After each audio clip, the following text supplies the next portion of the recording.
वो मशीन जो कि जोया की बॉडी से कनेक्टेड थी, उसके बीप होने के साउंड सिमरन के अपने पीछे दरवाजा बंद करते ही कंटिन्यूअसली बजने लगा। इसके बाद सिमरन की हंसी की आवाज उसके दिमाग में गूंजने लगी। क्या वो वाकई में चीजों को गलत सुन रही थी? उसने अपने सर को हिलाकर अपने दिमाग को खाली करने की कोशिश की, मगर ये सब कुछ यूजलेस दिखाई दे रहा था।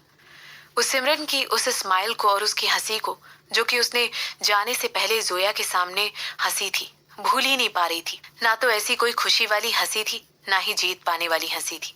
सिमरन की हंसी बहुत अलग थी, बहुत ही शैतानी, जैसे उसे बताने की कोशिश कर रही हो कि जो कुछ भी उसके साथ हुआ है वो अभी खत्म नहीं हुआ है, और अभी बहुत सारी ऐसी चीजें हैं जो उसके साथ होनी बाकी हैं। और अपनी जिंदगी में पहली बार जोया को डर लग रहा था। जिंदगी में पहली बार उसे जिंदा रहने से डर लग रहा था। वो वाकई में जिंदा रहने से डर रही थी। जोया को ऐसा फील हो रहा था जैसे उसकी आंखों में पानी भरता जा रहा था, और वो अपने सलाइवा को सटकने की बहुत मुश्किल से कोशिश कर रही थी। चंद्रशेखर और सिमरन दोनों ने ही साठ काट करके उसे बचाया होगा, ताकि वो इस दर्द में एक गंजी, बुरी दिखने वाली और गंदी औरत बनकर रह जाए। इसके बाद उसने सोचा कि किस तरह सिमरन ने उसके सामने चंद्र कपूर की सच्चाई खोल कर रख दी थी। क्या वो वाकई में सच था? ऑफ कोर्स उसे ये बात अच्छी तरह पता नहीं कि सिमरन उसे ये सब कुछ जान लेने का सेटिस्फेक्शन नहीं देगी, बल्कि सिमरन उसे पूरी जिंदगी खुद से सवाल करने के लिए छोड़ देगी। और हो सकता है शायद वो उसे डिजर्व भी करती है।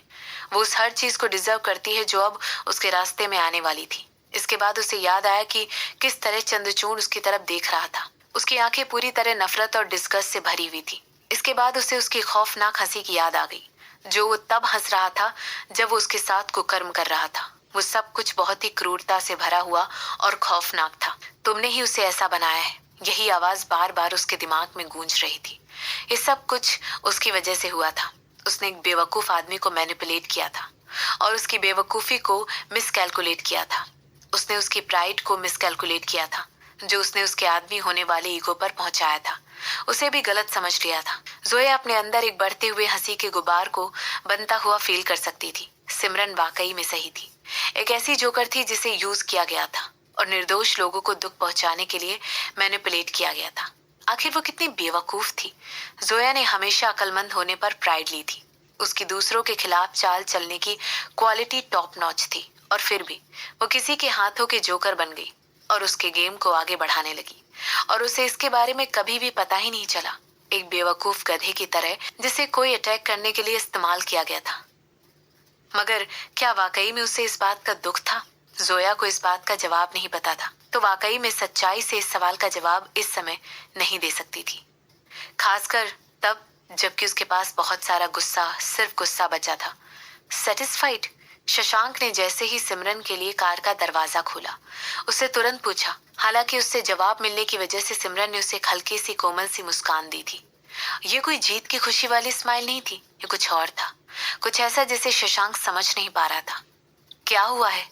ऐसा पूछते हुए शशांक भी सिमरन के साथ कार के अंदर ही आ गया। इसके बाद उसने तुरंत कार के शीशे में मनमीत की तरफ देखा और ड्राइवर को कार स्टार्ट करके आगे बढ़ाने का इशारा करने के लिए कहा।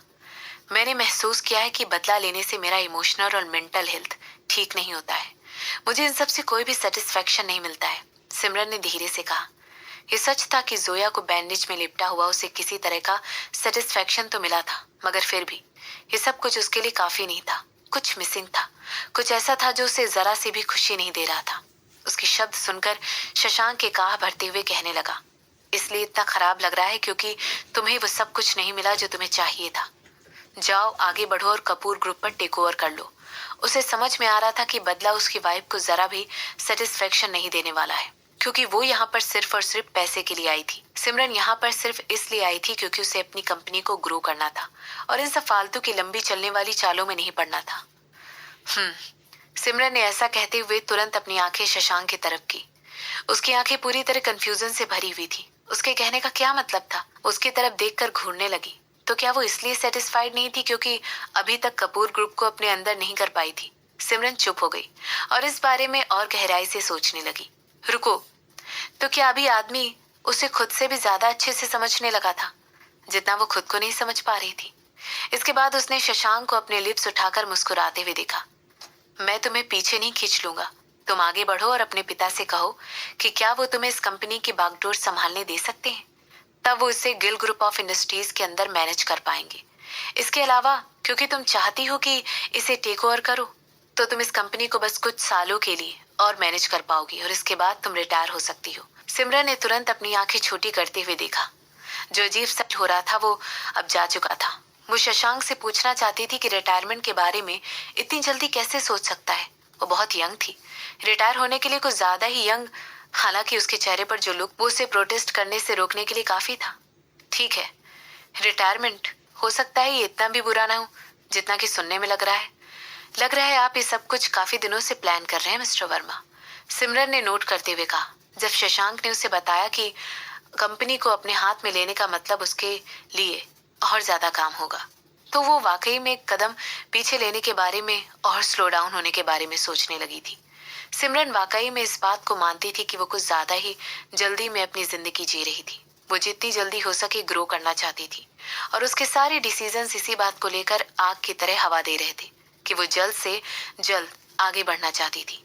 खैर, मैं अपनी पूरी जिंदगी के प्लान अभी के लिए नीचे सकती हूँ, मगर इसकी वजह से तुम्हें बहुत बोर होगा, सिमरन ने कहा। क्या तुम दोनों प्लीज प्लीज इस बात का ध्यान रख सकते हो कि तुम दोनों कार में अकेले नहीं हो। मनमीत ने तुरंत उन दोनों को बीच में ही रोकते हुए अपना सर पीछे करते हुए उन दोनों की तरफ देखते हुए कहा। ऐसा सुनते ही वो दोनों उसे देखकर मुस्कुरा रहे थे। तुम दोनों मुस्कुरा क्यों रहे हो? हमारे पास अभी बहुत सारी चीजें और बहुत सारी मिस्ट्री है जिसे सॉल्व करना जरूरी है। हमें बहुत सारे बुरे लोगों के साथ डील करना है और फिर भी तुम लोग बेशर्म लोगों की तरह फ्लर्ट कर रहे हो। ये तो तुम लोगों ने हाथ ही कर दी। मनमीत ने ये सब कुछ एक सांस में एक साथ ही कह दिया था। इन दोनों लोगों के साथ रहना वाकई में एक टॉर्चर था। उसे ऐसा लग रहा था कि वो अगर इन दोनों के साथ यूं ही रोज ट्रेवल करता रहा तो ज्यादा दिन जिंदा नहीं रह पाएगा। उफ, क्या ही इन दोनों लोगों से दोस्ती तोड़ सकता था और अपनी लाइफ में दुनिया की दूसरे साइड जाकर मूव ऑन करके रह सकता था।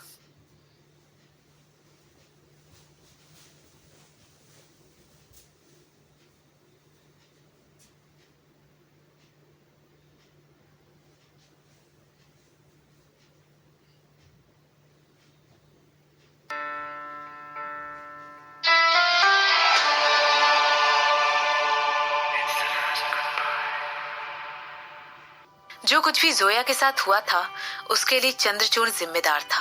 ये न्यूज बिल्कुल जंगल में लगी हुई आग की तरह रात के सन्नाटे में फैल गई थी। हर तरफ अफरा तफरी मची हुई थी क्योंकि मीडिया के लोग पुलिस स्टेशन के बाहर भीड़ लगाकर खड़े हुए थे। उन्हें एक बड़ी न्यूज की आशंका थी।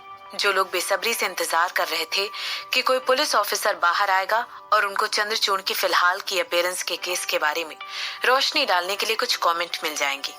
इसके अलावा करण और लीना कपूर दोनों ही टीवी पर न्यूज सुनने के बाद डरे हुए थे।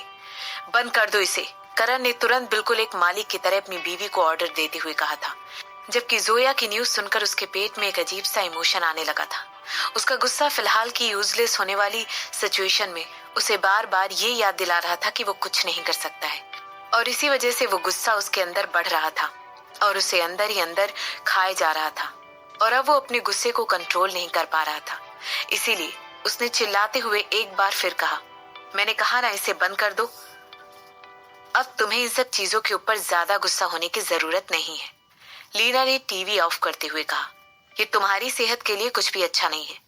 लीना ने ये बात बहुत ही कोमलता के साथ कही थी। उसकी आंखों में जो डर उसने महसूस किया था वो अब दिखाई नहीं दे रहा था। छोड़ दो मुझे, मैं तुम्हारी शक्ल नहीं देखना चाहता हूँ, करण ने कहा। करण, मुझे लगा था, ऐसा कहते हुए लीना बीच में रुक गई। पिताजी, पिताजी, ऐसा कहते हुए रूम का दरवाजा अचानक ही खुल गया था। ऋत्विक के चेहरे पर एक अलग ही घबराहट दिखाई दे रही थी। उसका चेहरा पीला पड़ चुका था और वो बेड पर लेटे हुए मिस्टर कपूर की तरह आगे बढ़ते हुए कहने लगा, क्या आपने न्यूज देखी? वो सिमरन थी, है ना? वही है जो इन सब चीजों के लिए रिस्पॉन्सिबल है। ये एक वाकई में एक सवाल नहीं था और उस रूम में बैठे हर किसी को ये बात पता थी कि जो कुछ भी मेन वाली कपूर फैमिली के साथ हुआ था वो सब कुछ सिमरन का किया धरा था। करण कुछ देर के लिए अपने बेटे की तरफ घूरकर देखने लगा और इसके बाद उसने लीना से उन दोनों को छोड़ने के लिए कहा। हालांकि उसने वहां से जाने के लिए मना कर दिया और जिद्दी बनकर उसके बगल में बैठ गई। जैसे ही उसने देखा कि लीना वहां से जाने के लिए मना कर रही है, करण ने अपना सर हिलाया और अपने जबड़े कसते हुए कहने लगा, सिमरन मेरे लिए आ रही है, हमारे लिए आ रही है। सिमरन के बच्चे के बारे में वो उन लोगों को सच नहीं बता सकता था। वो उन लोगों को ये सच नहीं बता सकता था कि किस तरह उसने फोर्सफुली सिमरन के बच्चे को उसके पेट से बाहर निकाल दिया था, बल्कि उसने हम शब्द का इस्तेमाल किया था ताकि उसे इस बात की संतुष्टि मिल सके कि उसका बेटा उसे इस सिचुएशन से या फिर कम से कम सिमरन से पीछा छुड़ाने में मदद करेगा। वो औरत, ऋतिक ने अपने पिता की तरह स्पीचलेसली घूर कर देखते हुए कहा। सिमरन बहुत ज्यादा पावरफुल हो गई थी, लेकिन दुख की बात यह थी कि उसे इस बात की सच्चाई पता थी कि अगर वो अपने पिता के साथ मिलकर उनकी ताकत को भी अपने साथ ले ले, तब भी वो सिमरन का बाल भी बांका नहीं कर सकता था। एजेंट अब अलग हो जाती अगर उन लोगों ने पहले ही मेन ब्रांच के साथ अलायंस बना ली होती। जब वो लोग उनसे मिलने गए थे, मगर हर चीज में एक अलग ही मोड़ ले लिया था। जब सिमरन उनके दरवाजे पर दस्तक देते हुए उन्हें बिना बताए आ गई थी। मैंने गिल ग्रुप ऑफ इंडस्ट्रीज के बारे में काफी कंपनियों को अपडेट करने के बारे में न्यूज सुनी है। हो सकता है सिमरन अपने प्लान को आगे और बढ़ाना चाहती हो और वो अब हमें डिस्टर्ब करना बंद कर दे। हो सकता है वो मूव ऑन कर गई हो। मुझे यकीन है हम लोग उसकी नजर में अब कुछ भी नहीं है, लीना ने अपनी फिक्र जताते हुए कहा। ये सच्चाई एक्सेप्ट करने के लिए बहुत ज्यादा बड़ी थी, मगर उनके पास वाकई में कोई और चॉइस नहीं थी। या तो वो उसे एक्सेप्ट कर सकते थे या फिर मर सकते थे। कौन सी कंपनियां? ऋत्विक ने पूछा। उसकी आंखों में अलग ही इंटरेस्ट जागता हुआ नजर आ रहा था, जैसे कि उसने अपनी माँ की सिमरन की नजर में कुछ भी नहीं होने वाली बात सुनी ही नहीं हो। मिस्टर यूनै की कंपनी, मेरे एक दोस्त ने बताया था कि वो लोग अपने सारे शेयर मार्केट से खींचने की कोशिश कर रहे हैं क्योंकि सब कुछ तबाह हो गया है। मैं वो सब भूल गया हूँ, मगर उसे तब इस्तेमाल किया जा सकता है जब फोर्स करके कोई कंपनी टेक ओवर की जाती है, लीना ने कहा। Force execution? करण ने जवाब देते हुए पूछा। हाँ, यही सही शब्द है, लीना ने तुरंत अपने पति की बातों पर हाँ में हाँ मिलाते हुए कहा। सिमरन की रिप्रेजेंटेटिव फोर्सफुली उनकी कंपनी को टेक ओवर कर रही थी और इसी वजह से ये सारी अफरा तफरी मची हुई है। सिमरन का पेट वाकई में बहुत बड़ा है, उसका लालच एक दिन उसके नीचे गिरने की वजह बनेगा, करण ने कहा। हालांकि इस बात से हमारा कोई मतलब नहीं है ऋत्विक। मैं चाहता हूँ कि तुम कम से कम उस पचड़े में पड़ो। हमें गायब हो जाना चाहिए। हमें अपनी मौजूदगी को छोटे से छोटे बनाना होगा। मैं चाहता हूँ कि तुम किसी भी हालत में सिमरन को किसी भी तरीके से प्रोवोक करने की कोशिश ना करो। मगर पिताजी, सिमरन तो पहले से ही प्री ऑक्यूपाइड है। उसका फोकस अभी ब्रांच आउट करने में लगा हुआ है, तो हो सकता है हम इस अपॉर्चुनिटी का इस्तेमाल करते हुए कुछ एडवांटेजेस ले सकते हैं, ऋत्विक ने समझाते हुए कहा। अपने दिमाग से काम लो, करण ने बहुत ही क्रूर तरीके से बीच में अपने बेटे को रोकते हुए कहा। क्या तुमने सुना नहीं मैंने क्या कहा? मैंने कहा तुम उसे किसी भी तरीके से प्रोवोक नहीं करोगे। वो बहुत खतरनाक है और हमें अपने रास्ते से कुछ दिनों में ही हटा सकती है। पिताजी, मैं आपका पॉइंट समझ गया हूँ, मगर ऋत्विक ने अपनी बात समझाने की कोशिश की। मैंने कहा ना। करण की आवाज और ज्यादा ऊंची हो चुकी थी। उसकी आवाज पूरे कमरे में गूंज रही थी और इसकी वजह से लीना कांप रही थी। और मेरा मतलब है 2 दिन। क्या अब तुम मेरे शब्दों को समझ पा रहे हो? सिमरन हमारा सफाया कर सकती थी। तुम्हें, मुझे, तुम्हारी बहन को, तुम्हारी माँ को 2 दिन में खत्म कर सकती थी। आपको ये बात इतने अच्छे तरीके से कैसे पता है? हमने अभी ट्राई भी नहीं किया है और आप ऑलरेडी सोच बैठे हैं कि हम हार मान चुके हैं, ऋत्विक ने बहस करते हुए कहा। करण हेल्पलेसली अपनी बेवकूफ बेटे की तरफ देखने लगा। आखिर उसका बेटा इतना नासमझ कैसे हो सकता था? वो चाहता था कि अपने साथ में बैठे हुए यंग आदमी को एक थप्पड़ मारकर उसके ख्यालों की दुनिया से बाहर लेकर आ जाए। आखिर आदमी इतना बेवकूफ कैसे हो सकता था कि उसे सिमरन की इतनी सारी पावर का अंदाजा ही नहीं लग पा रहा था? यहाँ तक कि इस बात को समझने के बजाय वो कुछ करने के बारे में पूछ रहा था। करण ने अपने बेटे से पूछा, तो तुम क्या करने के बारे में प्लानिंग कर रहे हो ऋत्विक? मैं अपने पिता के द्वारा अचानक पूछे गए सवाल की वजह से ऋत्विक चुप हो गया था। प्लान्स? उसके पास कोई प्लान नहीं था। हो सकता है हम उनके दुश्मनों को उनके खिलाफ यूज कर सकते हैं, या फिर हम खुद अपनी एक टीम बनाकर यूरोप से अपने सारे दुश्मनों की टीमों को बुला सकते हैं। उसकी ब्लैक मार्केट में कोई पहुंच नहीं है, करण ने जवाब देते हुए कहा। मैंने इसके बारे में ऑलरेडी अतीत में रिसर्च कर ली है। गिलक्रिस्ट ने कभी भी अपने आप को ब्लैक मार्केट में इन्वॉल्व नहीं किया है और ना ही वो कभी किसी तरह के इलीगल एक्टिविटी का पार्ट बने हैं। वो लोग बिल्कुल साफ सुथरे हैं। मगर इस तरह की एक कंपनी, उनके कई सारे दुश्मन होना बिल्कुल नॉर्मल बात है। जो लोग उनके द्वारा एक स्टेप इन स्टोन की तरह उनके सक्सेस के लिए यूज होते आए हैं, वो लोग उनसे खफा तो जरूर होंगे।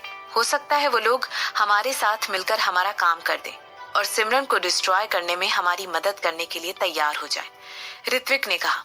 उसे समझ में नहीं आ रहा था कि वो सिमरन को तबाह करने के लिए इतना ज्यादा क्यों सोच रहा था। अपना ज्यादातर वक्त वो इसी प्लानिंग में बिताया था और अपनी सारी प्रिपरेशन को सिमरन के खिलाफ इस्तेमाल करने के बारे में तैयारी करता। और हर बार जब किसी ना किसी चीज के साथ आगे बढ़ने की कोशिश करता था तो उसके पिता उसके हर प्लान को रिजेक्ट कर देते थे और उसे बार बार गलत प्रूफ कर देते थे। मिस्टर कपूर ने हमेशा ही उसके प्लान के बीच में बहुत ही क्रूरता के साथ आने की कोशिश की थी। इसीलिए वो ये सोचने लगे थे कि वो बहुत ही बेवकूफ आदमी है और सोच रहा था कि ये बूढ़ा आदमी अब उसे बताएगा कि उसके प्लान ठीक है या नहीं। उन लोगों को सिमरन को हराने के लिए इससे ज्यादा किस चीज की जरूरत थी? और क्या, आखिर वो इससे ज्यादा और क्या कर सकते थे? बाप और बेटे दोनों ही यूजलेस फील करने के बहुत करीब पहुंच चुके थे और जब भी वो सिमरन से खुद को कंपेयर करते थे तो उन्हें और ज्यादा बुरा फील होता था। जबकि ऋत्विक को ये मुश्किल काम बहुत ही ज्यादा फनी और झंझलाहट पैदा कर देने वाला लगता था। सिमरन को हराने वाला उसका ऑब्सेशन दिन पर दिन और ज्यादा स्ट्रांग होता जा रहा था। हो सकता है ऐसा इसलिए था क्योंकि सिमरन की मुस्कुराहट के पीछे जब भी वो उससे बात करती थी तो एक किस्म को प्रोवोक कर देने वाला फील होता था, या फिर उसने मजाक वाली भावना जब उससे बात करता ऐसा लगता था मानो वो उसका मजाक उड़ा रही हो, उसे बता रही हो कि वो उससे ज्यादा स्मार्ट है, बहुत ज्यादा पावरफुल भी है और अमीर भी है। चाहे कुछ भी हो, एक बात तो पक्की थी, वो उसे बर्बाद कर देना चाहता था और सब कुछ करना चाहता था जिससे उसका ये मकसद पूरा हो सके। बेवकूफ, करण अपने बेटे को डराते हुए तुरंत बोल पड़ा। आखिर उसे इस तरह का बेटा भला मिल कैसे सकता था? अपने दांत पीसते हुए पूछने लगा। वो तुरंत सोचने लगा कि एक गधे ने उसके बेटे के सर पर जब वो पैदा हुआ था तभी लात मार दी थी।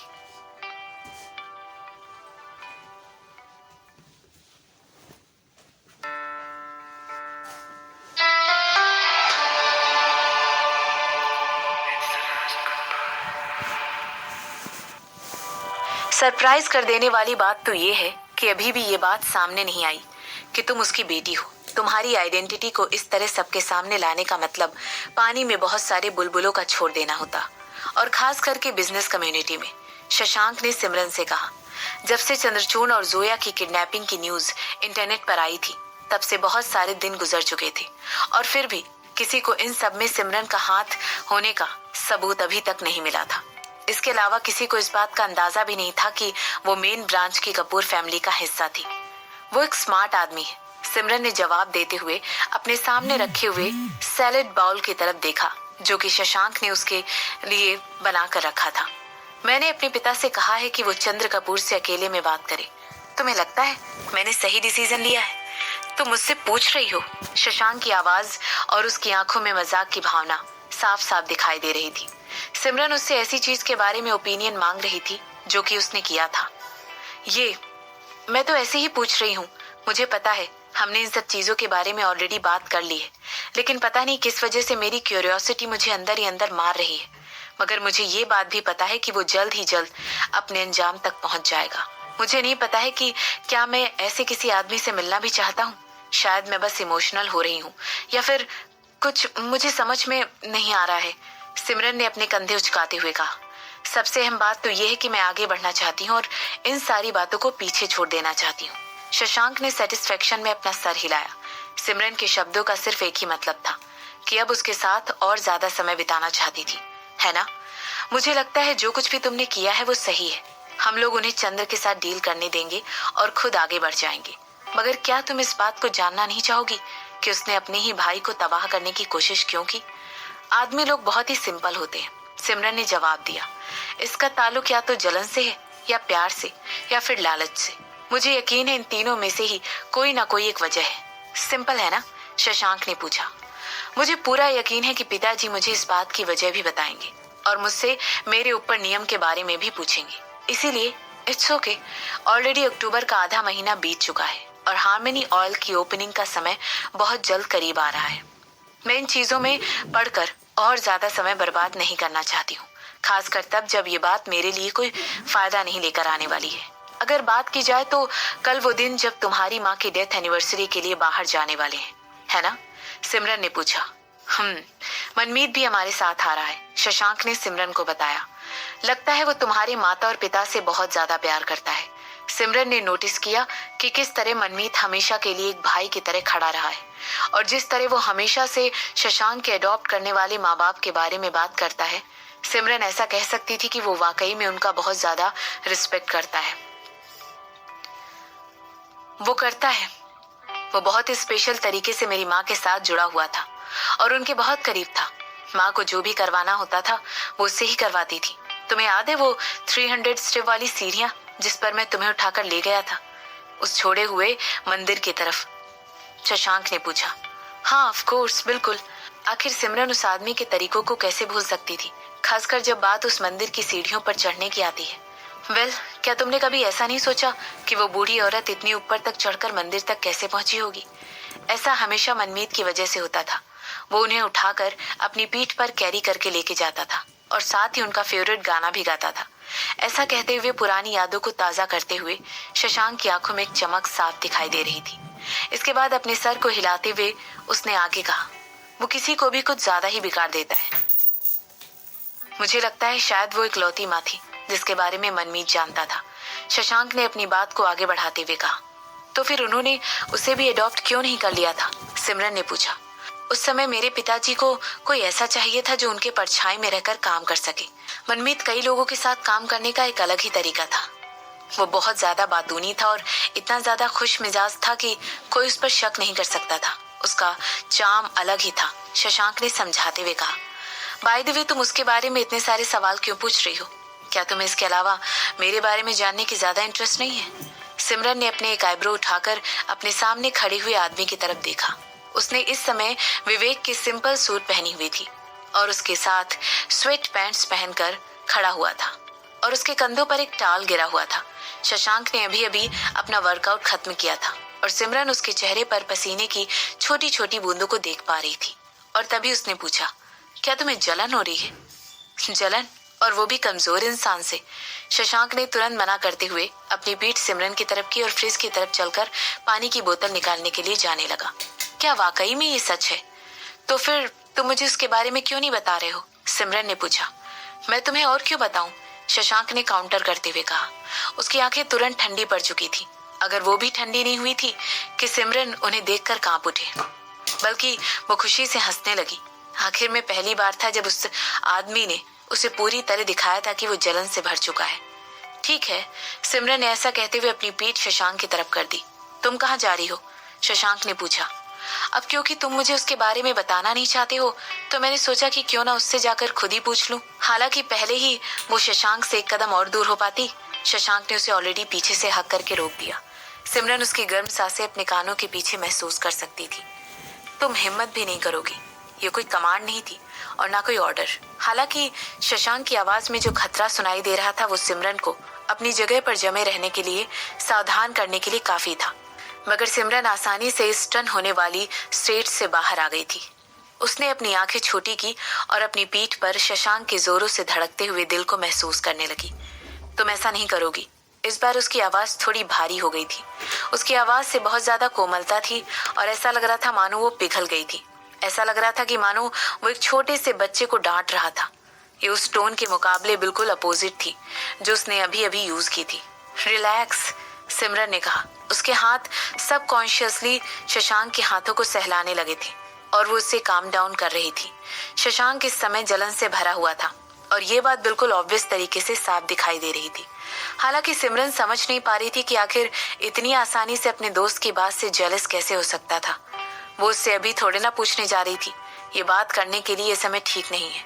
कुछ सोचते हुए सिमरन कहने लगी, किसी को जानने का सबसे बेहतरीन तरीका होता है उसकी कंपनी को जानना। जैसे ही शशांक ने ऐसा कहा, सिमरन ने कहा कि वो उसके पीछे सर हिला रहा है और उसकी सांसें धीमी हो गई थी। फिर पछताते हुए वो कहने लगा, आई एम सॉरी मालिक, हम लोगों को अभी अभी पता चला है कि किसी ने कपूर खानदान के डायमंड के फैमिली बिजनेस को ब्लॉक मार्केट में टेक ओवर कर लिया है। वो लोग फॉरेनर हैं। ये वही लोग हैं जिन लोगों ने उदयपुर में सिंघानिया परिवार को भी टेक ओवर कर लिया था। एक क्लीन शेव आदमी ने दबी हुई आवाज में एक रूम में बैठकर कहा। उसके ऐसा कहते ही रूम में जो साइलेंस थी वो खत्म हो गई थी। उसके सामने जो आदमी बैठा हुआ था वो ये खबर सुनकर अपना सर हिला रहा था। उसकी आंखें अभी भी अपने हाथ में पकड़े हुए न्यूज़पेपर पर चिपकी हुई थी। उसके लेफ्ट में ओढ़ रखी हुई थी जो अभी भी जल रही थी। उसमें से हल्का हल्का धुआं निकल रहा था। एश ट्रे के बगल में एक गर्म चाय का कप रखा हुआ था जिसमें से अदरक की भीनी भीनी खुशबू आ रही थी, और ये चाय उस आदमी की बहुत फेवरेट थी। नजर रखो और रिपोर्ट करो। उस आदमी की कोमल आवाज उस रूम में कुछ सेकंड के बाद गूंज उठी। आवाज बहुत ही स्वीट थी और सरप्राइजिंगली बहुत सॉफ्ट थी। मैं समझ सकता हूँ, दूसरे आदमी ने रिप्लाई करते हुए कहा, और धीरे से उस रूम से निकल गया। वो उस रूम से इतनी शांति से निकला था जिससे बड़े आदमी को डिस्टर्ब ना हो पाए। कुछ सेकंड के बाद उस आदमी ने न्यूज़पेपर पर अपना ध्यान हटाया और उसकी आंखों में एक अलग ही उत्साह दिखाई देने लगा। इसके बाद उसने वापस अपना ध्यान न्यूज़ पर दिया। न्यूज़पेपर में चंद्रचूड़ के गिरफ्तार होने की खबर साफ साफ दिखाई दे रही थी। इंटरेस्टिंग, उस आदमी ने धीरे से खुद ही बड़बड़ाते हुए कहा।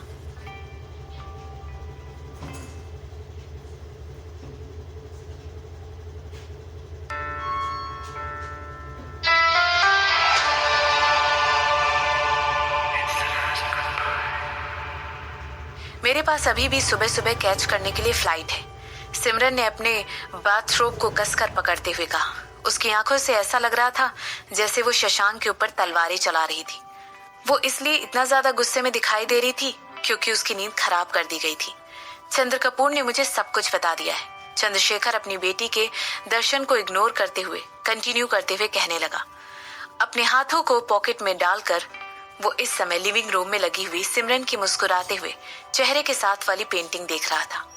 बाय द वे, ये बहुत अच्छी पेंटिंग है, ये तुम्हें सूट कर रही है।